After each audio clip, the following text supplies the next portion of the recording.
Right. So, ma'am, another thing is that subjects in level 2 of FRM are quite heavy. They are very vast in nature and they are also talking about a specific segment of the industry.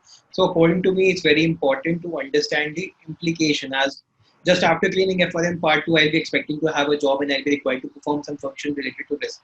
So, it's very important to understand the practical implication. I faced a lot of difficulty in that part. I still struggle at some point of time while taking sessions. So how will you incorporate that in your teaching methodology, and how important it is to understand the practical implications of the concepts, especially in part 2?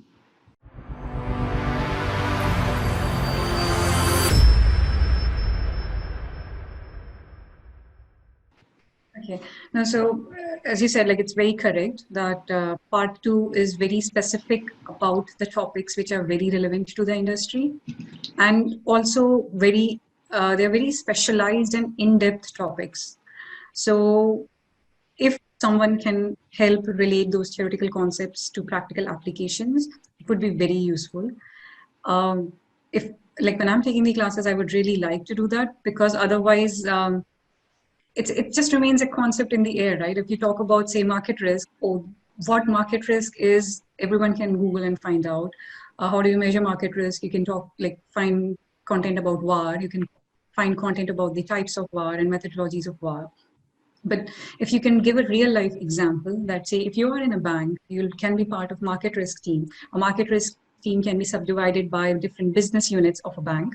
And then in the business unit, how you kind of come up with VAR limits, how you measure your performance of the business against those VAR limits, how you day on day see what is the risk profile and the payoff profile, and then how that feeds into the various limits you want to monitor against, how that relates to the business strategy, then the whole picture can come together.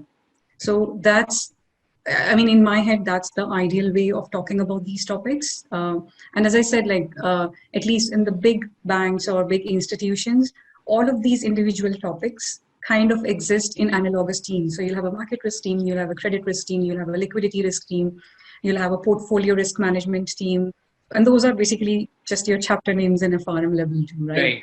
Right. So that it's very easy to relate that way. And I do think FRM curriculum is very smart that way, that they've tried their best and they kind of change it every year so that it's more relatable, more practical, and can be understood by people who work in the industry and not work in the industry.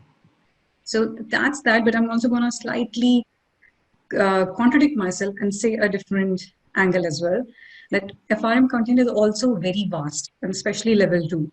So vast and wide. If someone who's not working in, say, market risk, credit risk, and liquidity risk, and there would hardly be anyone who will work in all those three, right? People generally pick and choose one and work in those. You cannot ideally expect a person to understand every practical application, and which is okay. It comes with time. When you start working, it will come with time. So as a student, I would also encourage people to focus on passing the exam, learn as much practical applications as you can, figure out if something is of particular interest to you, and see if you want to pursue that further. Actually, in your point about units and subunits, I actually remember a friend when I was pursuing FRM Part 1, he had completed that.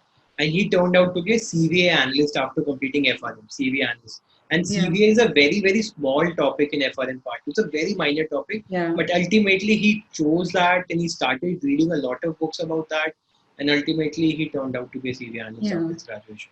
That's a very good example. I mean, like even one small chapter in the FRM content can be like one particular team. And when you actually work into the team, you'll have to read like more than the FRM curriculum has made you read. So you should be more prepared to that. CVA was not even a chapter, it was just a small topic in some chapter I forgot. Credit risk methodologies. Yeah. No, it's interesting because CVA, actually, for that matter, have gained a lot of importance over the years. And like it's a good thing that GARB Institute have been proactive enough to include it, because it's becoming a very critical part of the industry. I mean, and it started as being CVA, now it's XVA, because there is not just one counterparty charges, there could be funding charges, capital related charges, and so on.